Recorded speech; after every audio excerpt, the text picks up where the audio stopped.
안녕하세요, 여러분. 오늘은 구미 금호산에 위치한 예 갤러리에 왔답니다. 자은 장경환님의 제3회 서화전에 왔는데요. 여러분, 우리 같이 한번 관람해 볼까요?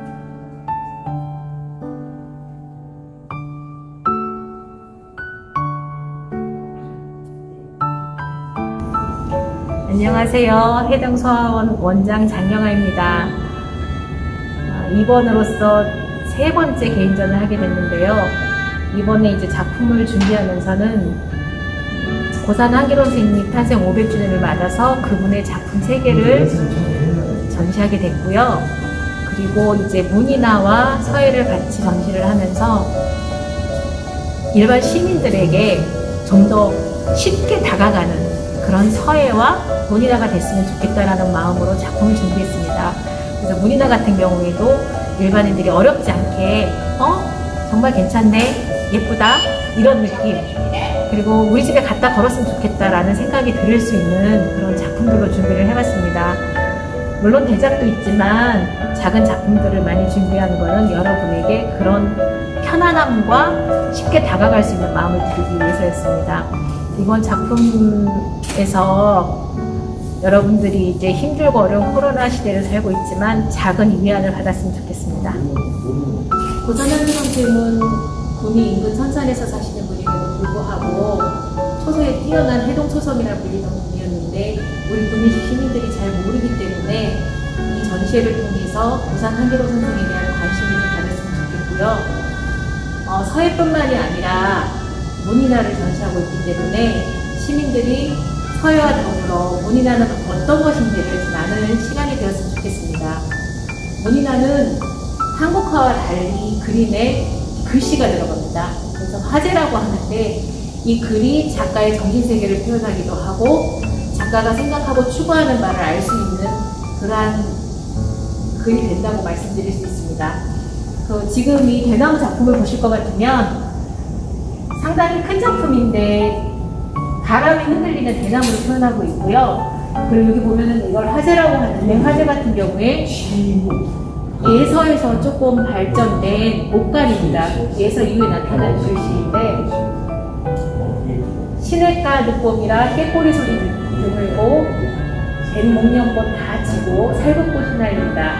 사랑스러운 건 산골집 창 앞에 조용한 대나무들이 맑은 그늘을 바꾸지 않고 나를 기다려주는 것이다 라고 화제가 써 있습니다. 여러분이 이 그림을 감상하실 때 그림이 어떻다라고 생각하시기보다는 화제와 더불어서 함께 이 그림이 추구하고자 하는 것이 무엇인지를 생각해 보시면 좋을 것 같습니다. 그리고 이 문인화에 있어서 가장 큰 특징이라고 하면 먹 하나로 색깔의 농감을 조절해서 표현하는 것인데요. 진한 먹과 흐린 먹을 가지고 원근감을 나타내기도 하고 또 많이 뭉쳐있는 부분과 흩어져 있는 부분을 표현하기도 합니다. 그래서 여러분들이 그림을 보실 때 그런 것을 좀 중점적으로 보시면서 평가해 주시면 좋을 것 같습니다.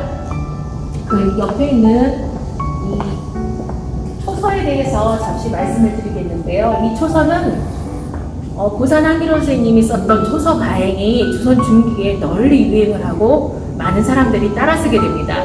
그 중에 한 부분을 제가 발췌해서 쓰고 해석한 부분이 되겠습니다.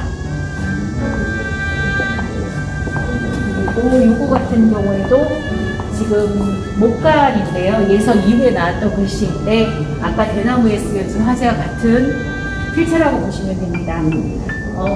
고산 선생이 낙동강에서 매학정에 계셨겠죠. 매학정에서 낙동강을 바라보면서 할아버지, 돌아가신 할아버지를 생각하면서 쓴 시인데 그 시를 한 수를 처음부터 끝까지 다 목간 스타일로 한번 작품을 해보았습니다. 그리고 여기 보시면 이거 같은 경우에는 해서의 일종인데요. 여러분들이 해서라고 생각하시면 그냥 딱딱한 정자로 생각하시기 쉬운데 이것은 성문명 스타일입니다. 성문면으로서 해서이지만 부드러운 느낌이 가미된 자연스러운 그러한 해서로서 그 바위 암각에 새긴 것입니다. 비석이 아니라 돌에 새겼기 때문에 우들두들한 그런 느낌, 자연스러운 느낌이 있습니다. 강하게 느끼게 있어서 사람들한테 생동감을 줄 수 있는 그런 글씨가 되겠습니다. 이 작품 같은 경우는 이쪽과 이쪽이 대꾸를 이루어서 서로 말이 주고받는 듯한 느낌이 난다고 보시면 되는데, 이 해석을 보게 될 것 같으면 봄바람은 대지에 피어오르고 가을물은 긴 하늘 높은 누각에 걸려있네 라고 해서 봄과 가을에 대해서 이야기하고 있는 부분이 되겠습니다. 그리고 이 작품 같은 경우에는 화초인데요. 어떤 분이 오셔서 바나나냐고 물어보시더라고요. 근데 바나나 잎하고 상당히 흡사한 화초입니다. 그래서 화초는 아래 지역에서 많이 자라나는데, 지금 우리나라 같은 경우에도 전라도에 가면 화초를 많이 볼 수가 있더라고요. 근데 이 무늬나의 소재가 아무래도 중국에서 들어오다 보니까 중국은 땅이 넓어서 우리나라보다 많은 식물들을 표현하고 그렸던 것 같습니다. 저쪽에 보이는 비파나 이런 화초 같은 경우에 우리나라 북부지방에는 흔하지 않지만 중국에는 많았었기 때문에 그렸던 소재이고요. 화초와 대나무를 더불어 그렸습니다. 그리고 화재 같은 경우에는 행서로 쓰였습니다. 그래서 공중에 그 화초잎이 흔들리는데 가지가 없음에도 불구하고 이게 꺾이지 않고 흔들리는 모습이 군자의 풍호를 지닌 것이 아니냐라는 그런 화제를 달고 있습니다. 이것은 연인데요. 그냥 먹으로만 표현할 수도 있지만 이거 같은 경우 채색을 해서 좀 귀엽고 앙증맞은 느낌을 표현했습니다. 이 능소화 같은 경우에는 화재를, 능소화가 좀 슬픈 사연을 가지고 있는 꽃이지 않습니까? 그래서 이 화재 내용을 읽어보시면 능소화가 이런 의미가 있구나 라고 생각하실 수 있을 거예요. 능소화가 자기가 기다리는 사람이 오지 않음으로 인해서 죽었고 그 자리에 꽃이 피었는데 그것이 능소화라고 하거든요. 그런 의미가 있는 꽃입니다. 그래서 화재에 그 꽃의 꽃말이랄까 이런 것이 다 담겨있다고 보시면 되겠습니다. 이것은 난정서의 일부입니다. 왕이지의 난정서인데요. 서성이라고 불리는 왕이지는 행서에 있어서 이 난정서와 집자성교속, 그게 행서의 교본이다시피 해서 우리 서예를 공부하는 사람들은 되게 쓰이고 있는 부분인데요. 난정서 중에서 내용이 좋은 부분을 뽑아서 쓴 것입니다. 난정서는 정자에 모여서 왕이지가 다른 사람들과 담술하고 모임을 하면서 그때 그런 기분과 호치를 술이 약간 취한 상태에서 쓴 것입니다. 그래서 글씨가 상당히 자연스럽고 칼칼하고 단정한 그런 왕이지의 특징을 보여주고 있습니다. 이것도 해석을 보게 되면 맑은 날씨에 화창한 바람이 불어왔고, 고개를 들면 세상의 넓음을 볼 수 있고, 또 고개를 숙이면 사물의 풍성함을 볼 수 있으니 눈길이 자유로이하여 마음의 푸른 뜻을 펼 수 있고 마음껏 보고 들으며 즐겨 만족하는 참으로 즐거운 것이다라고 해서 그 당시의 날씨와 상황에 대해서 이야기하고 있습니다.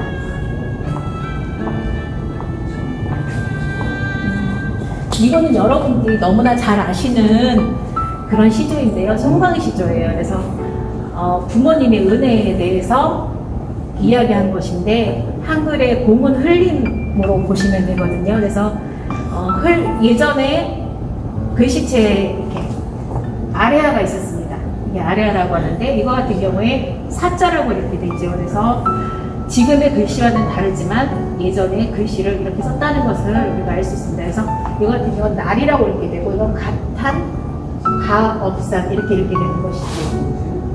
그 부모님의 은혜에 대해서 이야기를 하고 있고, 또 여기 보면은 이것을 유인이라고 하는데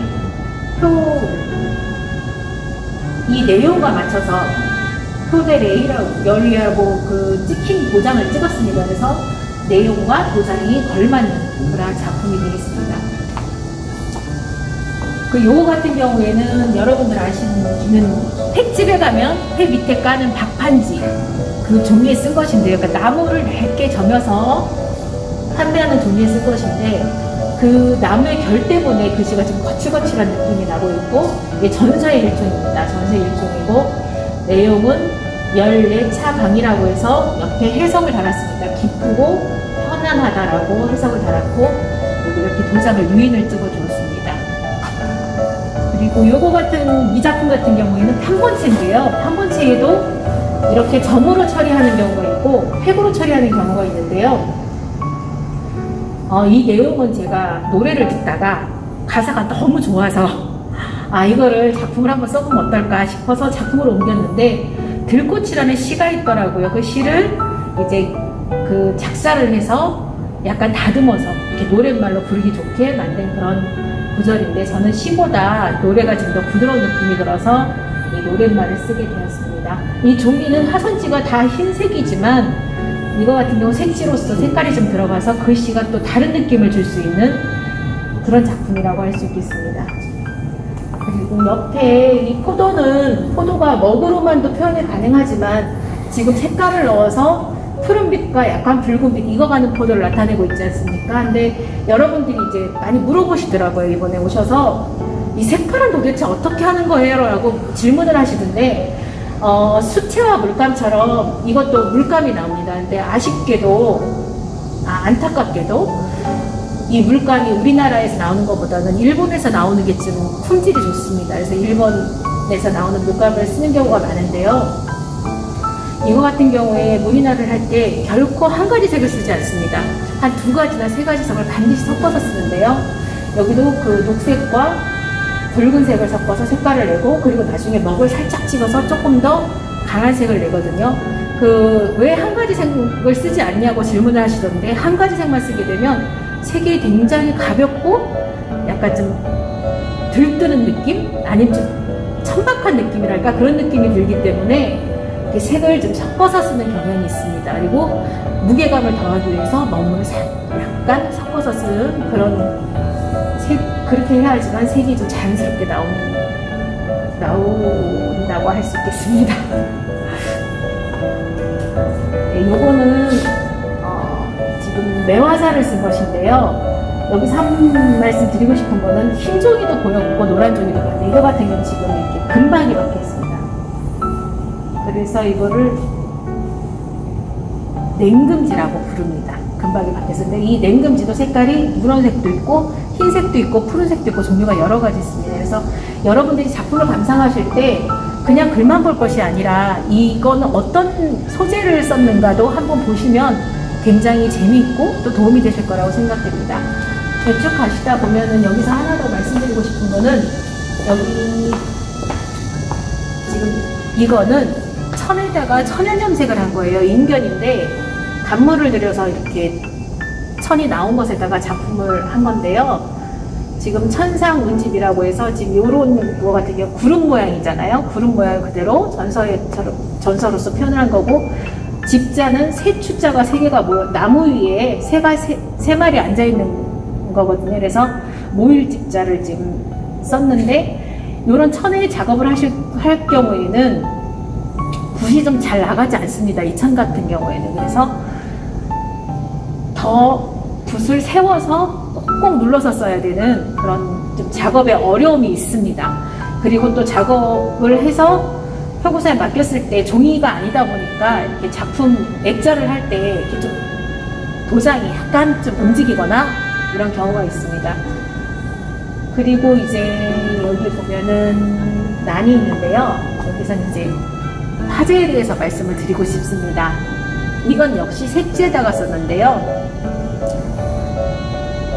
사람은 그려도 하늘 그리긴 어렵고 난초를 그려도 향기를 그리긴 어렵네 라고 했는데 사실은 이거는 난초를 그리고 나서 제가 화제를 결정한 것이 아니라 이 화제가 너무 좋아서 내용이 너무 좋더라고요. 그래서 이 난을 그리고 작품을 하게 된 것입니다. 작가가 그림을 먼저 그리고 화제를 결정하는 경우도 있지만 이것 같은 경우에는 화제를 결정을 하고 또 거기에 맞춰서 작품을 그렸거든요. 그래서 여러분들이 무늬날을 감상하실 때는 그림과 더불어서 이 화제가 주는 의미도 한 번쯤은 생각해 보시면 재밌고 즐거운 작품 관람이 되실 것 같습니다. 감사합니다.